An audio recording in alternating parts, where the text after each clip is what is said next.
Chief justice of India justice Shri N V. Ramana ji, माननीय केंद्रीय विधि एवं न्याय मंत्री Shri Kiren Rijiju ji, honourable justice Shri U Lalit ji तथा माननीय केंद्रीय विधि एवं न्याय राज्य मंत्री प्रोफेसर एस.पी. सिंह बघेल जी का।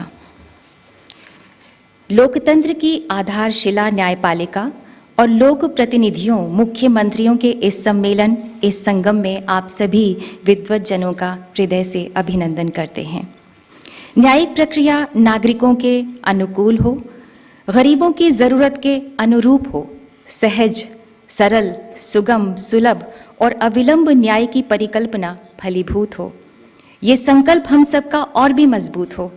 केंद्र द्वारा ऊर्जा के जरिए तथा एग्जीक्यूटिव और जुडिशरी के सामंजस्य से न्याय प्रणाली के सामने आई चुनौतियों से कैसे निपटा जाए, ये सम्मेलन इसी का मंथन है और निश्चित ही इससे अमृत की प्राप्ति होगी। ये सम्मेलन लोकतंत्र के सच्चे मूल्यों को मजबूत तो करेगा ही, भारत देश के होलिस्टिक विकास का मार्ग भी प्रशस्त करने में मील का पत्थर साबित होगा। अब हमारा निवेदन है माननीय केंद्रीय विधि एवं न्याय मंत्री श्री किरेन रिजिजू जी से कि कृपया स्वागत संबोधन दें।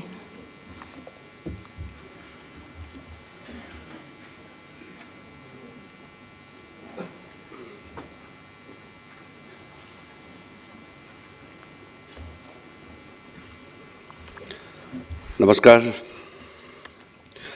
Honorable Prime Minister of India, Shri Narendra Modi ji, Honorable Chief Justice of India, Shri N.V. Ramana ji, Honorable Chief Ministers of States, Honorable Judges of the Supreme Court of India, Lieutenant Governors of Union Territories, Honorable Chief Justices of High Courts, former Chief Justice of India, learned Attorney General, learned SG, other senior law officers, my colleagues from Department of Justice, senior officers, friends from media, ladies and gentlemen.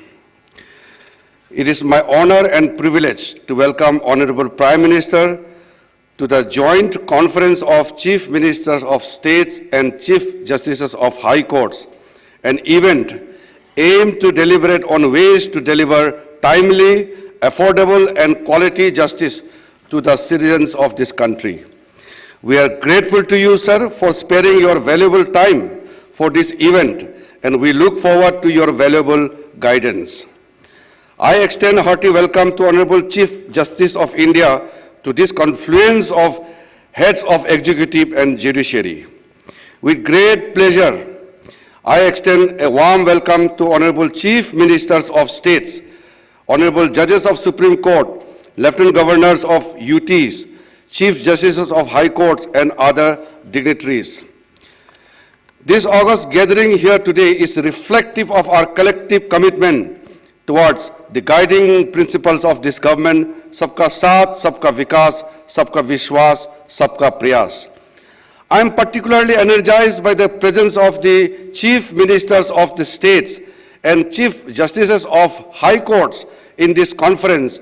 Your participation together can give shape and operate the idea of good governance and administration of justice. You are best placed to understand the challenges faced by the common man and measures that are needed to be adopted for enhancing access to justice in this country. This is a unique opportunity for an honest and constructive dialogue between the government and judiciary on finding concrete solutions for efficient delivery of justice. A lot was achieved in the last joint conference held in April 2016. I'm happy and encouraged to note that a lot of ground has since been covered over the last 6 years. This is all due to some praiseworthy collaboration between the executive and judiciary at both central and state levels. I'm happy to state that the centrally sponsored schemes for development of infrastructure facilities for judiciary has been extended till 2025-26 with the budgetary outlay of 9,000 crore, including the central share of 5,307 crore. The COVID pandemic has hard hit our judiciary delivery mechanism. Embarking on the Digital India vision of Honorable Prime Minister, the e-court integrated mission mode project was launched with an objective of improving access to justice using technology. Under the project, 18,735 courts across the country have been computerized. Our courts have risen to the occasion and made use of innovative information and communication technology means to keep justice system accessible to common man through e-filing of cases and hearing through video conferencing. Supreme Court has emerged as a global leader with more than 2.8 lakh virtual hearing. The high courts and district courts together have conducted nearly 1.84 crore virtual hearings. Another significant contribution under the e-court project is National Judicial Data Grid, through which lawyers and litigants can access case status information of over 20.23 crore cases and 17.22 crore orders and judgments pertaining to these courts. The data is uploaded on real-time basis by the connected courts. Yet another landmark achievement of e-courts project in the country is the setting up of virtual courts. There are 17 virtual courts functioning in 13 states and UTs, which primarily deal with petty traffic offences.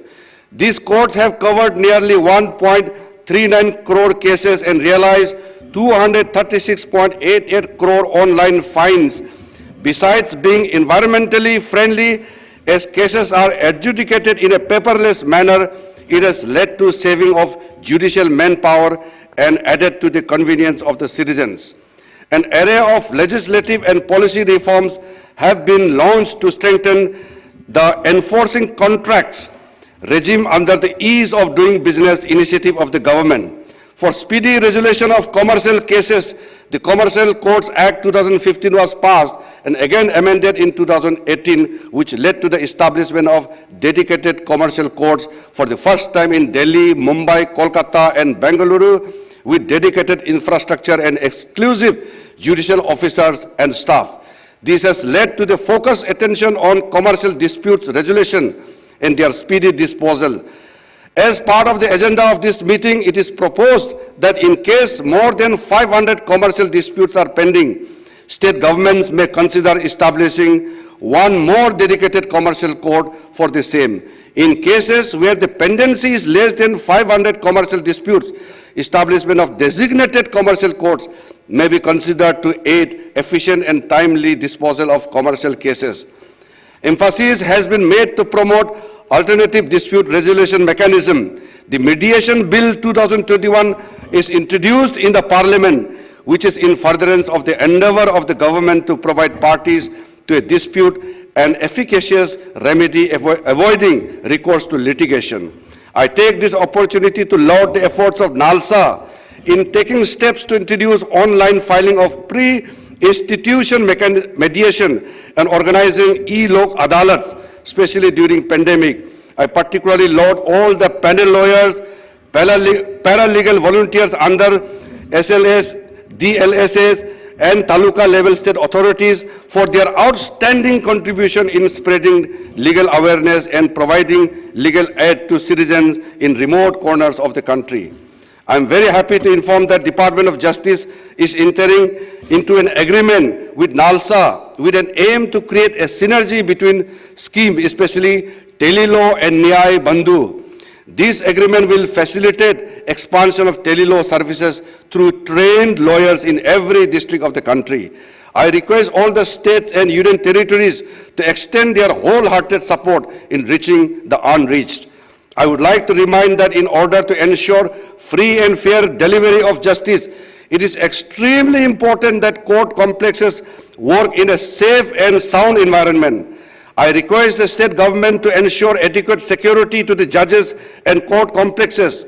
I also urge all other officials of the courts, including the bar associations, to create a conducive and enabling environment in maintaining the decorum of the court and court complexes.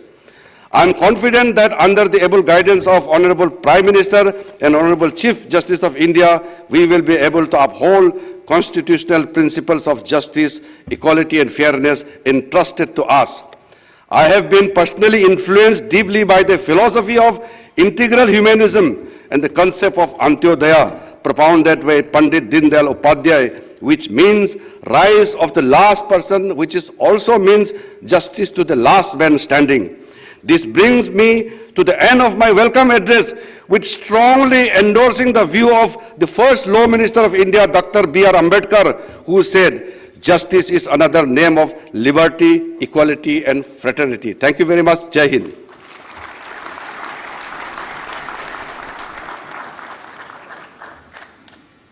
बहुत बहुत धन्यवाद माननीय आपका। और अब हमारा विनम्र आग्रह है honourable chief justice of India justice Shri N V. Ramana ji आपसे कि कृपया अपने विचार प्रस्तुत करें।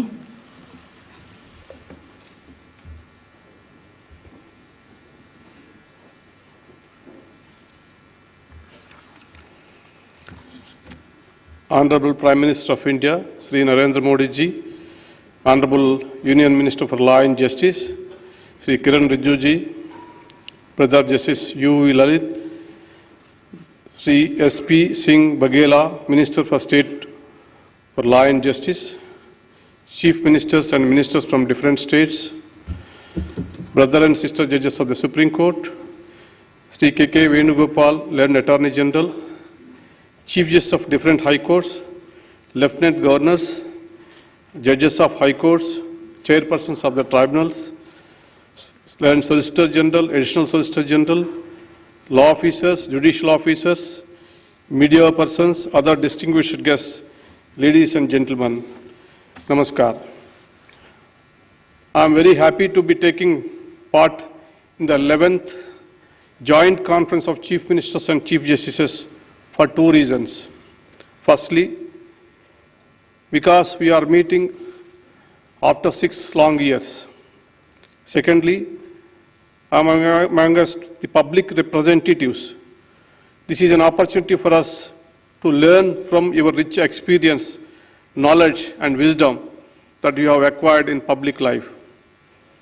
You are the live link with the people. In your own way, each of one of you is a great opinion builder. Those in public life often come across the grievances of people, including those relating to the judiciary. You are the best placed to enlighten us about the expectations of the people. It is your experience in the field that is going to help us to understand ground realities. I am eagerly looking forward to collaborating with you in identifying and addressing the existing challenges to improve the functioning of the judiciary. All of us are constitutional functionaries, and we abide by the constitutional mandate. The role assigned to each of us needs no reiteration. The Constitution provides for separation of powers between the three organs, clearly outlining their sphere of functioning, delineating their power and responsibilities. It is the harmonious and coordinated functioning among the three organs of the state that has preserved and strengthened the democratic foundation of this great nation over the last 7 decades. While discharging our duties, we all must be mindful of the Lakshmana Rekha. The judiciary would never come in the way of governance if it is in accordance with law. We share your anxiety and concern regarding the welfare of the people. However, at the head of the judiciary, Indian judiciary, I shall attempt to present a broader picture about the judiciary as a whole and highlight the issues that are affecting the system. The 140 crore strong population of the world's largest democracy is bound to test its judiciary. No other constitutional court in the world hears such a wide range of issues in which large number. The situation was foreseen by the first Chief Justice of India, Justice Hiralal Kanya, who had once said, I quote, "This court would be called upon to discharge its duties as perhaps no other court has so far been called upon to do so," unquote. I would like to begin with the identifying few contributing factors for docket explosion in the Indian scenario. If a Tahsildar acts upon a grievance of a farmer regarding land survey or a ration card, the farmer would not think of approaching the court. If a municipal authority or a Gram Panchayat discharges its duty properly, the citizens need not look to courts. If revenue authorities acquired land through due process of law, the courts would not be burdened by land disputes. Apparently, these cases account to 66% of pendency. It is beyond my understanding as to why interdepartmental disputes of the governments or fights between public sector undertakings and the governments end up in courts. If service laws are applied fairly in matters of seniority, pension and so on, no employee will be compelled to go to courts. It is well known and acknowledged fact that government are the biggest litigants according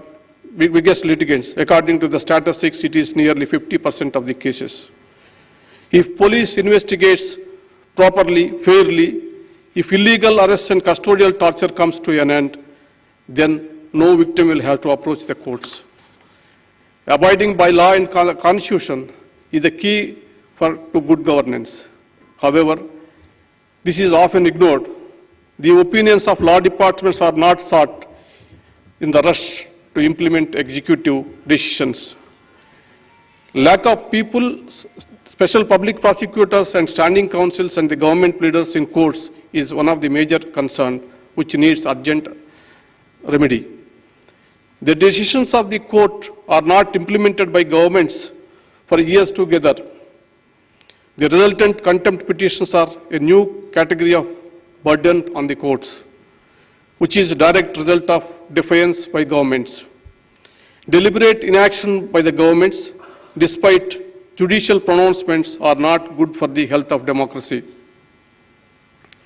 The judiciary is also confronted with the issues of the executive, willingly transferring the burden of decision-making to it. Although policy-making is not our domain, but if a citizen comes to the court with a prayer to address his grievance, the courts cannot say no. At times, ambiguities in legislation also add to existing legal issues. If the legislature passes a law with clarity of thought, foresight, and with people's welfare in mind, the scope of litigation gets minimized.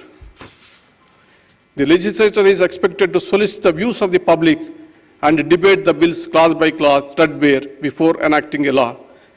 When I expressed concern about the passing of laws without much legislative scrutiny on the 15th August last year, I was misunderstood by some quarters. Let there be no doubt, I have the highest regard for the legislature and the elected representatives. I value the role played by each of them in our democracy, right from a ward member to a member of parliament. I was merely pointing towards certain deficiencies. Interestingly, my sentiments of law making in India were shared by none other than the Honorable Lok Sabha Speaker, Shri Om Birla, who reportedly a few weeks back, I quote, "Law should be made after thorough debates and discussions, incorporating the needs of the aspirational sections of the society," unquote. Based on these principles, one can safely summarize that often litigation is triggered because of two major reasons. One is non-performance by various wings of the executive. Second is the legislature not realizing its full potential. I am sure you will all agree with me that these are avoidable burdens on judicial system. On various occasions, I have elaborated on the complexities involved in these issues. I am aware that there are certain concerns with the judicial system also. With regarding to timely delivery of justice and pendency. Pendency is often blamed on the judiciary due to paucity of time. I cannot explain the same in detail now. But a keen look at the websites of the courts will give you an idea about the huge workload on judges. The number of cases filed and disposed on each day is unimaginable. The rising number of frivolous litigations in an area of concern. For example, the well-meaning concept of public interest litigation is at times turning into personal interest litigation. No doubt, PIL has served a lot of public interest. However, it is sometimes being misused to stall projects or pressurize public authorities. These days, PIL has become a tool for those who want to settle scores or corporate rivalry. Realizing the potential for misuse, courts are now highly conscious in the entertaining of the same. This conference is an occasion for us to introspect and contemplate solutions. I have been a strong proponent of Indianization of the justice delivery system. By Indianization, I mean increasing accessibility by molding the system to suit the needs and sensibilities of the Indian population. It is a multi-dimensional concept. It calls for inclusivity, providing access to justice, removal of language barriers, reforms in practice and procedure, development of infrastructure, filling up of vacancies, augmenting the strength of the judiciary, and so on. I am of the firm belief that judicial infrastructure, both in terms of personal and physical infrastructure, needs urgent attention. With the expanding economy and growth in population, the caseload is rising alarmingly. There is severe gap between the existing infrastructure and the projected justice needs of the people. The environment of some courts, in some district courts, is such even lady advocates feel apprehensive about entering courtrooms, let alone female clients. Courts, being temples of justice, should be welcoming and carry the requisite dignity and aura. To standardize and improve judicial infrastructure, I have been focusing on the creation of a special purpose vehicles, namely National Judicial Infrastructure Authority and the State Judicial Infrastructure Authorities in the lines of NALSA and SALSA. Let me make it very clear, this is not about funds. I must acknowledge that the Union government has been making reasonably budgetary allocations through its centrally sponsored schemes for this purpose. The data since the inception of the scheme since 1993 to 94 suggests that allocated funds remain underutilized due to procedural difficulties. The time has come to move on from the present ad hoc committees to more streamlined, accountable, and organized structure. I want to dispel apprehensions emerging from certain sections on this proposal. The proposed authorities are not aimed at usurping the powers of any government. The proposed authorities will have representation from all the stakeholders. It must, however, be acknowledged that it is the judiciary which understands best its own needs and requirements. Hence, the present proposal aims to bring infrastructure development under the supervision of special purpose vehicles to be headed by the respective Chief Justices and involve the representatives of central and state governments. Another important factor in promoting access to justice is filling up of the vacancies, increasing and sanction strength of judges. Yesterday, at the Supreme Court Bar Association event, the learned Attorney General Shri K.K. Venugopal also highlighted the issue of vacancies and pendency, expressing concern about the large number of vacancies at different levels in the judiciary. He said, I quote, "How do you expect that we would be able to even make a dent in the pendency of cases?" Unquote. As on today, out of 1,104 sanctioned posts of High Court judges, there are 388 vacancies. From day one, it has been my endeavor to fill up judicial vacancies. We have made 180 recommendations for appointing in various courts during the last 1 year. Out of this, 126 appointments has been made. I thank the Government of India for clearing the names. However, 50 proposals are still waiting for approval. The High Courts have sent 100 names, which is yet to reach us. The data reveals the earnest efforts being made by the judiciary to fill the vacancies. I would like to urge the Honorable Chief Ministers to extend wholehearted cooperation to the Chief Justices in their endeavor to strengthen the district judiciary. When we last met in 2016, the sanction strength of judicial officers in the country was 20,811. Now it is 24,112, which is an increase of 16% in 6 years. On the other hand, in the corresponding period, pendency in district courts have gone up 2 crores 65 lakhs to 4 crores 11 lakhs, which is an increase 54.64%. This data shows how inadequate the increase in the sanction strength is. Unless the foundation is strong, the structure cannot be sustained. Please be generous in creating more posts and filling the vacancies so that our judge population ratio is comparable to advanced democracies. As per sanction strength, we have just around 20 judges for 10 lakh population, which is alarming. Another important aspect of Indianization is inclusivity. The judiciary, as well as every other institution of our democracy, must mirror the social and geographical diversity of the country. I am receiving many representations for introducing local languages in the proceedings before the High Court. I think the time has come now to revisit the demand and take to its logical conclusion. The practice of law before Constitutional Court should be based on one's intelligence and understanding of law and not mere proficiency in language.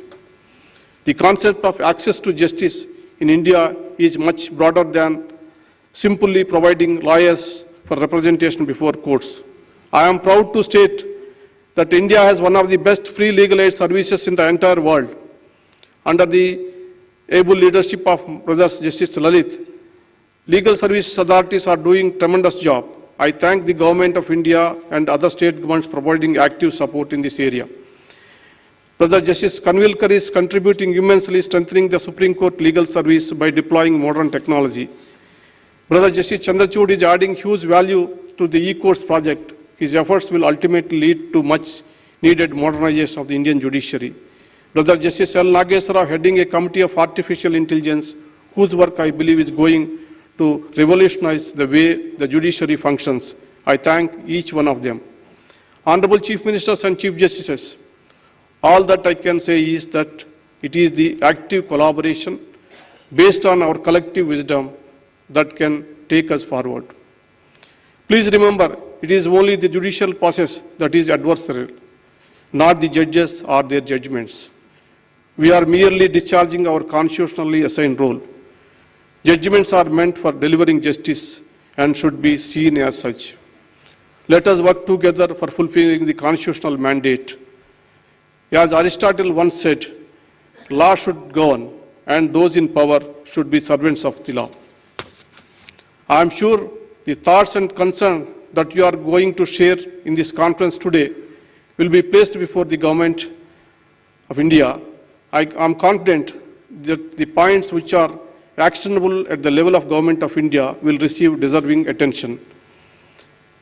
I take this opportunity to thank the Honorable President of India, Shri Ramnath Kovindji, who always been a pillar of support for us. Being an accomplished lawyer himself, he has a practical understanding of the Indian legal system and has always been extremely supportive for all our endeavors. It was at his behest that the project of translating Supreme Court judgments to Indian languages was initiated. He graciously took out time to interact with us yesterday night over a dinner. We are grateful for the same. I am very happy that the Honorable Prime Minister Modi ji has taken out time for his busy schedule to share his thoughts on this occasion. He had readily agreed to lend his support to the legal awareness mission in the interest of increasing accessibility. I thank him for his continued support to the judiciary. My dear friend, Mr. Rijjuji deserves special thanks, promptly responding to my suggestion to bring together the Chief Ministers and the Chief Justice for this event. I am very happy to work with him, such a young and energetic law minister who is keen on improving the legal system in India. I would like to thank my brother and sister judges of the Supreme Court who have given their full support to this event. I would like to specially thank Justice Lalit, Justice Kanvilkar, who spared no efforts to make this event a grand success. My best wishes to all the Chief Ministers, Lieutenant Governors, and the Chief Justices who have gathered here. I thank them for traveling to the national capital despite the short notice and their busy schedules. Your continued support is highly appreciated. I would like to thank the Secretary General, the Registrars of the Supreme Court and other staff, Secretary of Ministry of Law and Justice, and other officials of the Ministry who work day and night to ensure the success of this event. I am sure all your efforts will bear fruit, and I wish the conference a great success. I will be failing my duty if I do not recall the invaluable services rendered by all in the most tiring times of the pandemic to keep the flag of the judiciary flying high. I offer my sincere condolences to the families of those who left us during this period. Before I end, I would like to quote a few words of Mahatma Gandhi ji. I quote, "Man becomes great exactly in the degree in which he works for the welfare of his fellow men," unquote. It is in this spirit that we must strive to achieve the highest degree of greatness for our institutions. This is the befitting tribute that we can pay to our freedom fighters in these 75 years of the independence. Thank you very much for giving this opportunity.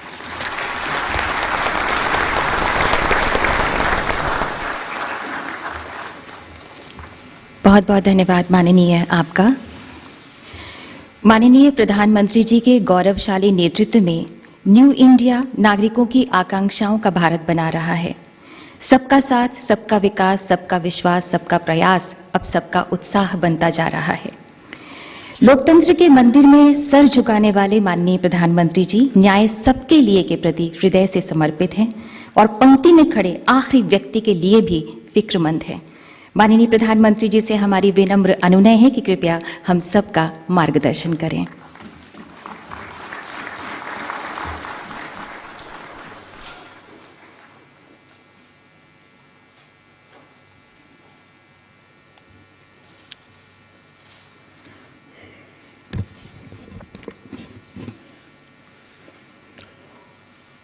Honorable Chief Justice of India, Shri N.V. Ramana ji, justice Shri U Lalit ji, देश के कानून मंत्री श्री किरण रिजिजू जी, राज्य मंत्री professor S.P. Singh Baghel जी, राज्यों के सभी आदरणीय मुख्यमंत्रीगण, lieutenant governors of UTs, honourable जजेस of the supreme court of India, chief justice of high courts, distinguished guests, उपस्थित अन्य सभी महानुभाव, देवी और सज्जनों,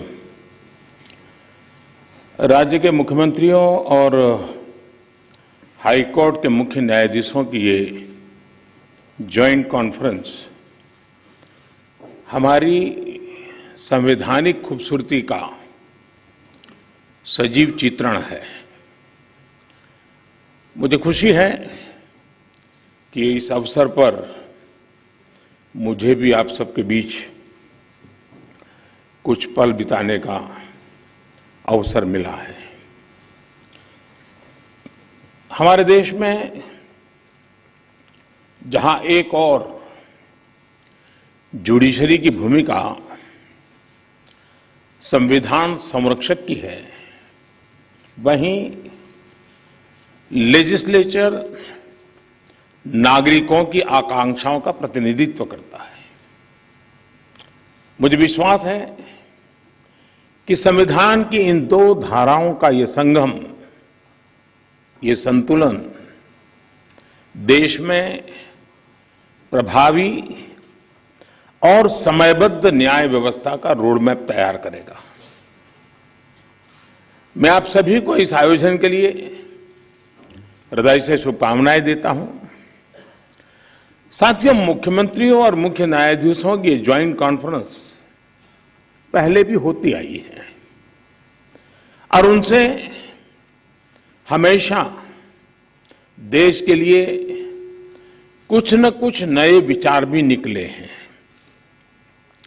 लेकिन ये इस बार ये जो आयोजन अपने आप में और भी ज्यादा खास है। आज ये कॉन्फ्रेंस एक ऐसे समय में हो रही है जब देश अपनी आजादी का अमृत महोत्सव मना रहा है। आजादी के इन 75 सालों ने जुडिशरी और एग्जीक्यूटिव दोनों के ही रोल्स और रिस्पॉन्सिबिलिटीज को निरंतर स्पष्ट किया है। जहां जब भी जरूरी हुआ, देश को दिशा देने के लिए ये रिलेशन लगातार इवॉल्व हुआ है। आज आजादी के अमृत महोत्सव में जब देश नए अमृत संकल्प ले रहा है, नए सपने देख रहा है, तो हमें भी भविष्य की तरफ देखना होगा। 2047 में जब देश अपनी आजादी के 100 साल पूरे करेगा, तब हम देश में कैसी न्याय व्यवस्था देखना चाहेंगे। हम किस तरह अपने जुडिशियल सिस्टम को इतना समर्थ बनाएं कि वो 2047 के भारत की आकांक्षाओं को पूरा कर सके, उन पर खरा उतर सके। ये प्रश्न आज हमारी प्राथमिकता होना चाहिए।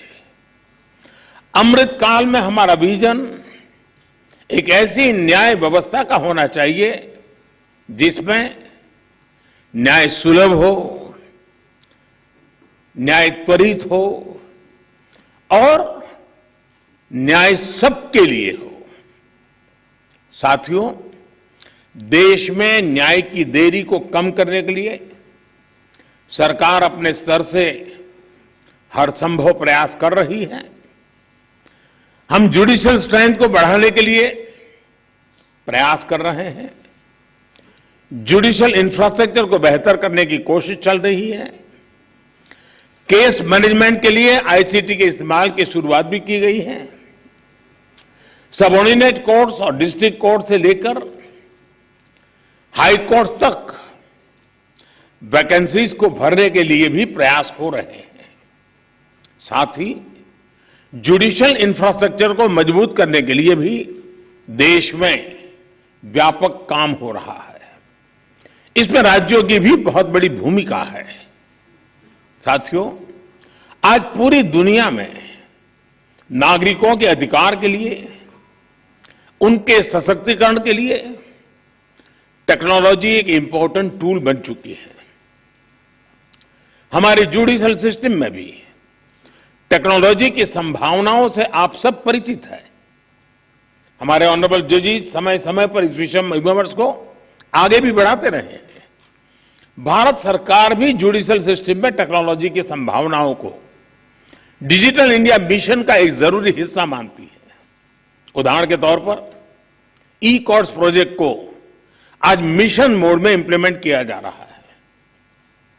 सुप्रीम कोर्ट ई कमेटी के मार्गदर्शन में जुडिशियल सिस्टम में टेक्नोलॉजी इंटीग्रेशन और डिजिटाइजेशन का काम तेजी से आगे बढ़ रहा है।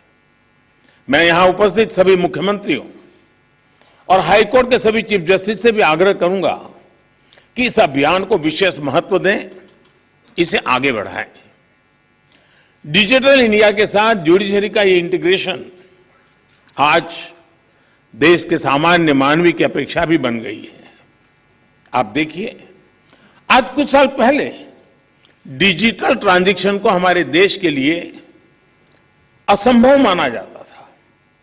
लोगों को लगता था, लोग शक करते थे, अरे ये हमारे देश में कैसे हो सकता है। और ये भी सोचा जाता है इसका स्कोप केवल शहरों तक ही सीमित रह सकता है, उससे आगे बढ़ नहीं सकता है। लेकिन आज छोटे कस्बों और यहां तक गांवों में भी डिजिटल ट्रांजैक्शन आम बात होने लगी है। ये पूरे विश्व में पिछले साल जितने डिजिटल ट्रांजैक्शन हुए, उसमें से 40% डिजिटल ट्रांजैक्शन भारत में हुए हैं।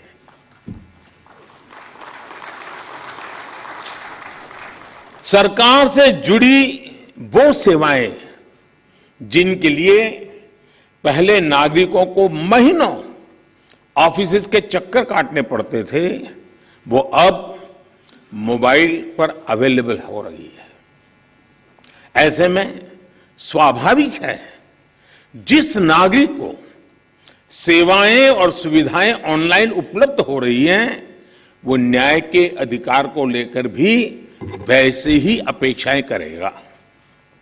साथियों, आज जब हम टेक्नोलॉजी और फ्यूचरिस्टिक अप्रोच की बात कर रहे हैं, तो इसका एक important aspect tech friendly human resources भी है। टेक्नोलॉजी आज युवाओं के जीवन का स्वाभाविक हिस्सा है। यह हमें सुनिश्चित करना है कि युवाओं की एक्सपर्टाइज, उनकी प्रोफेशनल स्ट्रेंथ कैसे बने। आजकल कई देशों में लॉ यूनिवर्सिटीज में blockchains, electronic discovery, cyber security, robotics, artificial intelligence और बायोएथिक्स जैसे विषय पढ़ाए जा रहे हैं। हमारे देश में भी legal education in international standard के मुताबिक हो, यह हम सबकी जिम्मेदारी है। इसके लिए हमें मिलकर प्रयास करने होंगे। साथियों, हमारे शास्त्रों में कहा गया है, न्यायमूलम स्वराज्यम स्यात्, अर्थात किसी भी देश में स्वराज का आधार न्याय होता है। इसलिए न्याय जनता से जुड़ा होना चाहिए, जनता की भाषा में होना चाहिए। जब तक न्याय के आधार को सामान्य मानवी नहीं समझता, उसके लिए न्याय और राजकीय आदेश में बहुत फर्क नहीं होता है। मैं इन दिनों सरकार में एक विषय पे थोड़ा दिमाग खपा रहा हूं। दुनिया के कई देश ऐसे हैं कि जहां कानून बनाते हैं तो एक तो लीगल टर्मिनोलॉजी में कानून होता है, लेकिन उसके साथ एक और कानून का रूप भी रखा जाता है जो लोक भाषा में होता है, सामान्य मानवी की भाषा में होता है, और दोनों मान्य होते हैं। और उसके कारण सामान्य मानवी को कानूनी चीजों को समझने में न्याय के दरवाजे खटखटाने की जरूरत नहीं पड़ती है। हम कोशिश कर रहे हैं कि आने वाले दिनों में हमारे देश में भी कानून एक पूरी तरह लीगल टर्मिनोलॉजी हो, लेकिन साथ साथ वही बात सामान्य व्यक्ति की समझ में आए उस भाषा में, और वो भी दोनों एक साथ असेंबली में या पार्लियामेंट में पारित हो, ताकि आगे चल करके सामान्य मानवी उसके आधार पर अपनी बात रख सकता है।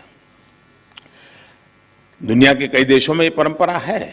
अभी मैंने एक टोली बनाई है, वो उसका अध्ययन कर रही है। साथियों, हमारे देश में आज भी हाई कोर्ट्स और सुप्रीम कोर्ट की सारी कार्यवाही इंग्लिश में होती है, और मुझे अच्छा लगा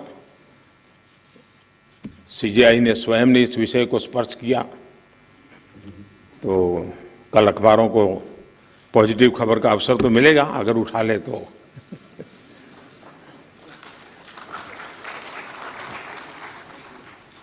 लेकिन उसके लिए बहुत इंतजार करना पड़ेगा। साथियों, एक बड़ी आबादी को न्यायिक प्रक्रिया से लेकर फैसलों तक को समझना मुश्किल होता है। हमें इस व्यवस्था को सरल और आम जनता के लिए ग्राह्य बनाने की जरूरत है। हमें कोर्ट्स में स्थानीय भाषाओं को प्रोत्साहन देने की जरूरत है। इससे देश के सामान्य नागरिकों का न्याय प्रणाली में भरोसा बढ़ेगा, वो उससे जुड़ा हुआ महसूस करेगा। अब इन समय हम एक कोशिश कर रहे हैं कि टेक्निकल एजुकेशन और मेडिकल एजुकेशन मातृभाषा में क्यों नहीं होना चाहिए। हमारे बच्चे जो बाहर जाते हैं, दुनिया की वो भाषा कोशिश करते हैं पढ़ करके फिर मेडिकल कॉलेज की, तो हम हमारे देश में कर सकते हैं। और मुझे खुशी है कई राज्यों ने मातृभाषा में टेक्निकल एजुकेशन, मेडिकल एजुकेशन के लिए कुछ इनिशिएटिव लिए हैं। तो आगे चल करके उसके कारण गांव का गरीब का बच्चा भी जो भाषा के कारण रुकावटें महसूस करता है, उसके लिए सारे रास्ते खुल जाएंगे। और ये भी तो एक बड़ा न्याय है, ये भी एक सामाजिक न्याय है। सामाजिक न्याय के लिए न्यायपालिका के तराजू तक जाने की जरूरत नहीं होती है। सामाजिक न्याय के लिए कभी भाषा भी बहुत बड़ा कारण बन सकती है। साथियों, एक गंभीर विषय सामान्य आदमी के लिए कानून की पेचीदगियां भी है। 2015 में हमने करीब 1800 ऐसे कानूनों को चिन्हित किया था जो अप्रासंगिक हो चुके थे। इनमें से जो केंद्र के कानून थे, ऐसे 1450 कानूनों को 1450 कानूनों को हमने खत्म किया, लेकिन राज्यों की तरफ से केवल 75 कानून ही खत्म किए गए हैं। मैं आज सब बड़ी आदरणीय मुख्यमंत्रीगण यहां बैठे हैं, मैं आपसे बहुत आग्रह करता हूं कि अपने राज्य के नागरिकों के अधिकारों के लिए, उनकी ईज ऑफ लिविंग के लिए आपके यहां भी ये कानूनों का इतना बड़ा जाल बना हुआ है, कालबाह्य कानूनों में लोग फंसे पड़े हैं, उन कानूनों को निरस्त करने की दिशा में आप कदम उठाइए, लोग बहुत आशीर्वाद देंगे जी। साथियों, न्यायिक सुधार केवल एक नीतिगत विषय या पॉलिसी मैटर ही नहीं है। देश में लंबित करोड़ों केसेस के लिए पॉलिसी से लेकर टेक्नोलॉजी तक हर संभव प्रयास देश में हो रहे हैं और हमने बार बार इसकी चर्चा भी की है। इस कॉन्फ्रेंस में भी आप सब एक्सपर्ट्स इस विषय पर विस्तार से बात करेंगे ही, ये मुझे पूरा विश्वास है। और मैं शायद बहुत लंबे अरसे तक इस मीटिंग में बैठा हुआ हूं, शायद जजेस को ऐसी मीटिंग में आने का जितना अवसर मिला होगा उससे ज्यादा मुझे मिला है, क्योंकि मैं कई वर्षों तक मुख्यमंत्री के रूप में इस कॉन्फ्रेंस में आता रहता था। अब यहां बैठना मौका आ गया है तो यहां से आता रहता हूं, तो एक प्रकार से मैं इस महफिल में सीनियर हूं।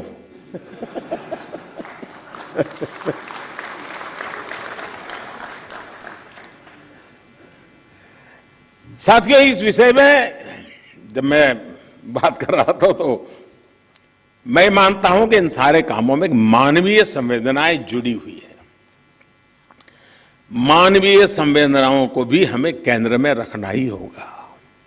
आज देश में करीब 3.5 लाख प्रिजनर्स ऐसे हैं जो अंडर ट्रायल है और जेल में है। इनमें से अधिकांश लोग गरीब या सामान्य परिवारों से। हर जिले में डिस्ट्रिक्ट जज की अध्यक्षता में एक कमेटी होती है ताकि इन केसेस की समीक्षा हो सके, जहां संभव हो बेल पर उन्हें रिहा किया जा सके। मैं सभी मुख्यमंत्रियों और हाई कोर्ट के जजेस से अपील करूंगा कि मानवीय संवेदनाओं, उन संवेदनाओं और कानून के आधार पर इन मामलों को भी अगर संभव हो तो प्राथमिकता दी जाए। इसी तरह न्यायालयों में और खासकर स्थानीय स्तर पर लंबित मामलों के समाधान के लिए मध्यस्थता, मीडिएशन भी एक महत्वपूर्ण जरिया है।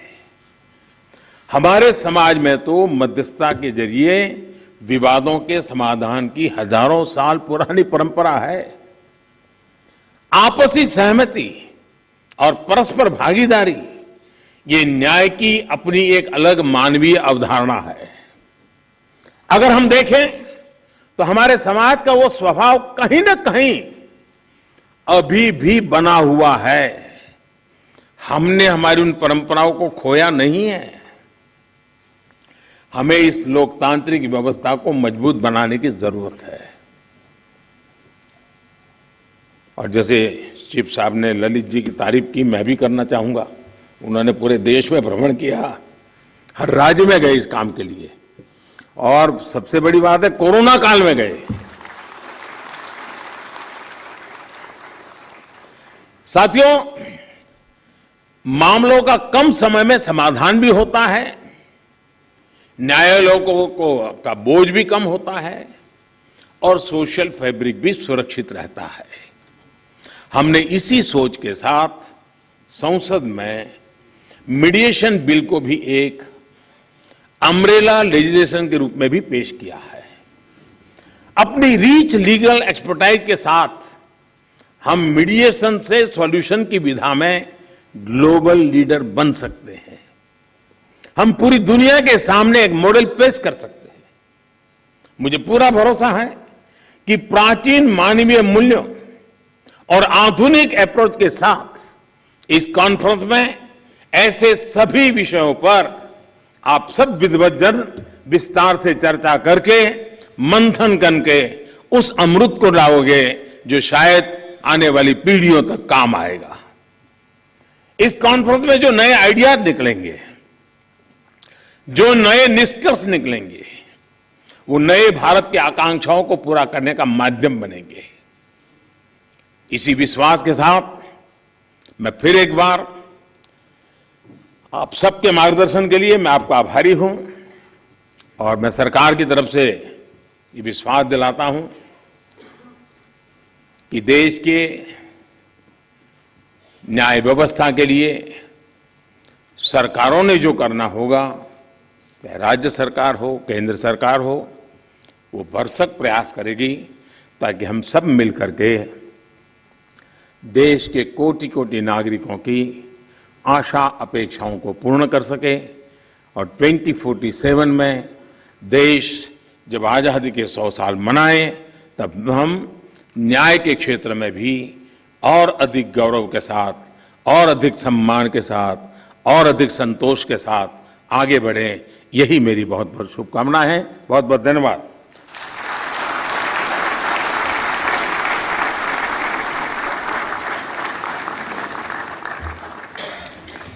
कोटिशः धन्यवाद माननीय प्रधानमंत्री जी आपकी प्रेरणा के लिए।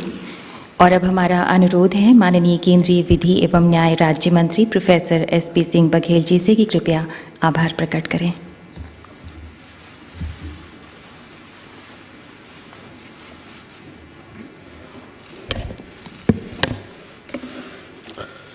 माननीय प्रधानमंत्री श्री नरेंद्र मोदी जी, भारत के मुख्य न्यायाधीश माननीय श्री न्यायमूर्ति NV रमन्ना जी, माननीय विधि एवं न्याय मंत्री श्री किरण रिजिजू जी, माननीय श्री न्यायमूर्ति UU ललित जी, राज्यों के माननीय मुख्यमंत्रीगण, उच्चतम न्यायालय के माननीय न्यायाधीशगण, संघ राज्य क्षेत्रों के उपराज्यपाल एवं प्रशासक, सभी उच्च न्यायालयों के मुख्य न्यायाधीश, राज्यों के कानून मंत्री, गणमान्य व्यक्तियों, देवियों एवं सज्जनों, नमस्कार। उद्घाटन सत्र के समापन पर धन्यवाद प्रस्तुत करते हुए मुझे अत्यधिक हर्ष का अनुभव हो रहा है। सबसे पहले मैं इस सम्मेलन में अपना बहुमूल्य समय देकर उपस्थित होने के लिए माननीय प्रधानमंत्री जी को धन्यवाद देना चाहता हूं। ऐसे आयोजन को अपना गर्मामय नेतृत्व देकर आपने कॉर्पोरेटिव फेडरलिज्म पर अपना विश्वास एक बार पुनः व्यक्त किया है। महोदय, अप्रैल 2016 में आयोजित पिछले सम्मेलन के दौरान आपने न्यायपालिका में आम आदमी के भरपूर विश्वास का उल्लेख किया था। महोदय, तब आपने अंग्रेजों के शासनकाल से चले आ रहे अप्रचलित कानूनों को समाप्त करने पर जोर दिया था। इस दिशा में 1468 अप्रचलित कानूनों को खत्म करने में आपके नेतृत्व वाली सरकार कामयाब रही। महोदय, आपने अदालतों में लंबित मामलों को लेकर भी चिंता व्यक्त की थी।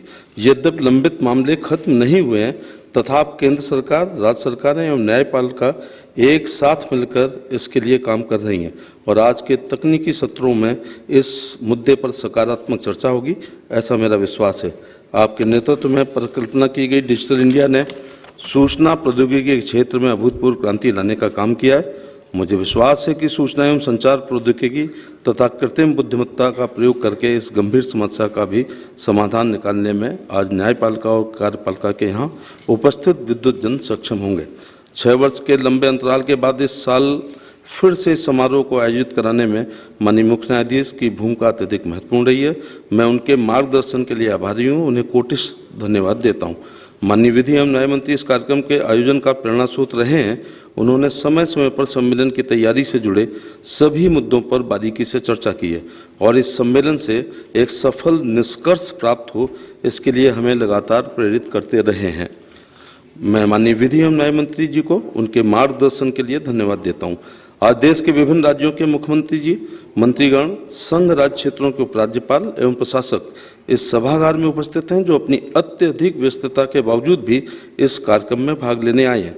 इनमें से प्रत्येक का उल्लेख करना कठिन होगा, इसलिए मैं उन तमाम मुख्यमंत्रियों, उपराज्यपालों, मंत्रीगण एवं प्रशासकों के प्रति हृदय से आभार प्रकट करता हूं, जो इस कार्यक्रम का महत्व समझकर यहां पधारे हैं। मैं आगामी कार्यसत्र के दौरान उनके बहुमूल्य योगदान की कामना करता हूं। आज हमारे साथ सभी उच्च न्यायालयों के मुख्य न्यायाधीश हैं, जो हमारे देश की न्याय व्यवस्था के सबसे मजबूत स्तंभ हैं। इस सम्मेलन से पहले ही वे आपस में एक पूरे दिन चर्चा कर चुके हैं और आज समस्याओं के समाधान के लिए वे अपना सकारात्मक सुझाव देने में सक्षम होंगे। जब राज्य की न्यायपालिका के शीर्ष न्यायाधीश और मुख्यमंत्री एक साथ मिलकर मुद्दों पर विचार विमर्श करते हैं तो समाधान खोजना बहुत आसान होता है। मैं उच्च न्यायालयों के सभी मुख्य न्यायाधीशों को धन्यवाद देता हूं। मैं सरकार के उन सभी वरिष्ठ अधिकारियों, दिल्ली के जिला न्यायाधीशों और न्यायिक अधिकारियों, अधिवक्ताओं, विधि के छात्रों, अध्यापकों एवं उपस्थित सभी गणमान्य व्यक्तियों को धन्यवाद देता हूं जिन्होंने इस सम्मेलन में भाग लेने के लिए अपना बहुमूल्य समय निकाला। आज के सम्मेलन के लिए काफ़ी कम समय में व्यवस्था करने में न्याय विभाग की छोटी सी टीम ने कोई कसर नहीं छोड़ी है। मैं सचिव न्याय और न्याय विभाग के अपने सभी सहयोगियों को इस सम्मेलन को सफल बनाने के लिए किए गए योगदान के लिए धन्यवाद देता हूँ। इस स्तर के सम्मेलन के सफल आयोजन के लिए अन्य कई विभागों और एजेंसियों के सहयोग की आवश्यकता होती है। मैं उच्चतम न्यायालय की रजिस्ट्री के साथ साथ उन सभी विभागों से जुड़े हुए हर व्यक्ति को धन्यवाद देना चाहता हूं जिनका योगदान इस कार्यक्रम के आयोजन में है। मैं मीडिया बंधुओं का भी आभार प्रकट करना चाहूँगा।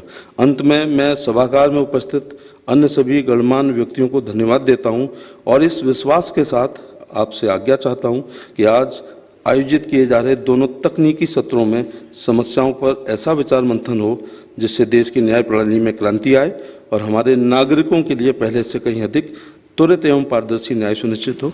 जय हिंद।